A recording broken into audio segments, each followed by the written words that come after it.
Hello everyone, আসসালামু আলাইকুম। আজকে আমি আপনাদের সাথে ছোট একটি ব্লগ শেয়ার করব আমাদের বাবুর। আজকে আমরা আমাদের বাবুকে নিয়ে যাব ও 4 মাস পূর্ণতার টিকা দেওয়ার জন্য। বাসা থেকে আমরা বের হয়ে পড়েছি হাসপাতালে যাওয়ার উদ্দেশ্যে। বাবু তার বোনের কোলে, আর পিছন থেকে আমি তাকে ময়না বলে ডাকছি। ও ভ্যালভ্যাল করে তাকিয়ে আছে।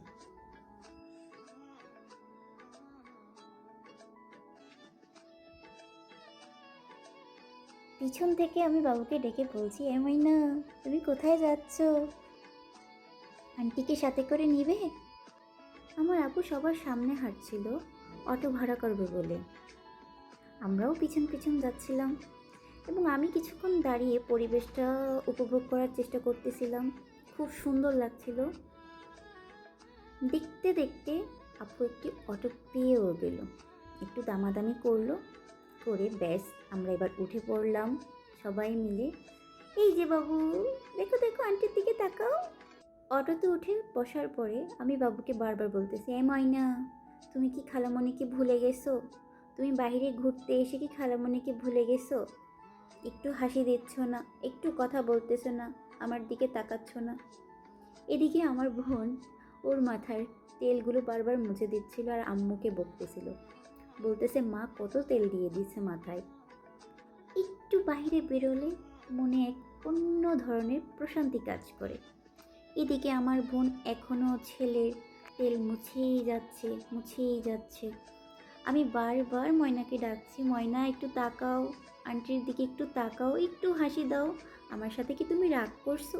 এই যে তাকিয়ে পড়ছে, কিন্তু তাকিয়ে আবার সরিয়ে ফেলছো। এই ময়না একটু তাকাও আন্টির দিকে।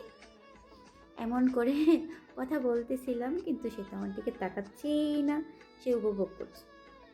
আপু যখন বলল, তুমি তোমার খালামণির সাথে কি রাগ করছো, একটু দেখো, চারপাশ দেখো।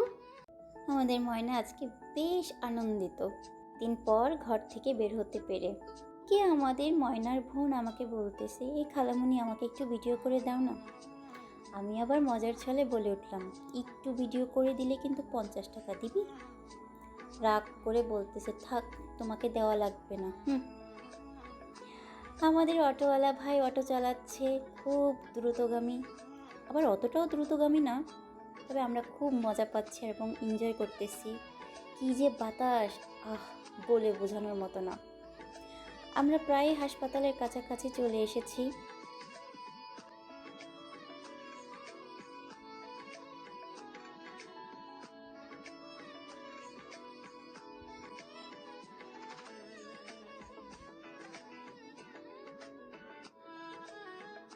চলে আসলাম আমরা আদ্দিন সকিনা মেডিকেল কলেজ হসপিটালে। তাহলে ঢুকতেই আমি ব্যাপক মুসিবতে পড়ে গেলাম, জুতা সহ ঢুকে পড়লাম। পরে ভাগ্নি বলতেছে, খালামণি জুতা এখানে রাখতে হবে। এদিকে আমাদের ময়না আস্তে আস্তে প্রায় ঘুমিয়ে পড়েছিল। এদিকে আমার আপু ক্যাশ কাউন্টারে টিকার কাগজ জমা দিচ্ছিল, আমি আর আমার ভাগ্নি অপেক্ষা করছিলাম। তারপর আপু এসে বলছে যে চলো চলো, আমাদের দোতলায় যেতে হবে, সেখানেই বাবুকে টিকা দেওয়া হবে। আমরা চলে যাচ্ছি দোতলার দিকে। আমাদের বাবুকে টিকা দেওয়ার আগে একটু ওজন মেপে নেওয়া হয়েছিল। বাবুর ওজন প্রায় 5 কেজি 900 গ্রামের মতো হয়েছিল।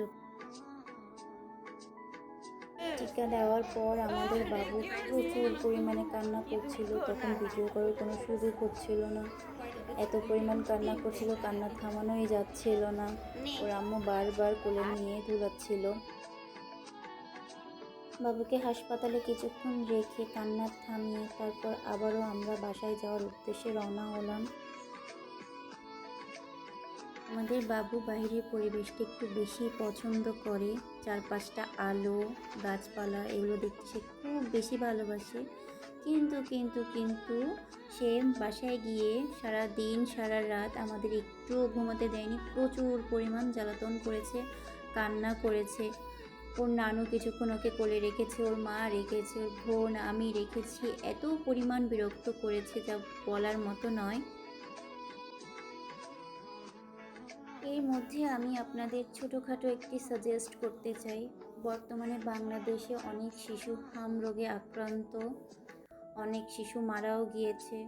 আপনারা আপনাদের শিশুদের খুব বেশি পরিমাণ যত্ন এবং পরিষ্কার পরিচ্ছন্ন রাখবেন। তাদের আশেপাশে ধুলোবালি উড়োবেন না, ঘর দুয়ার এগুলো ঝাড় মোছা করবেন না।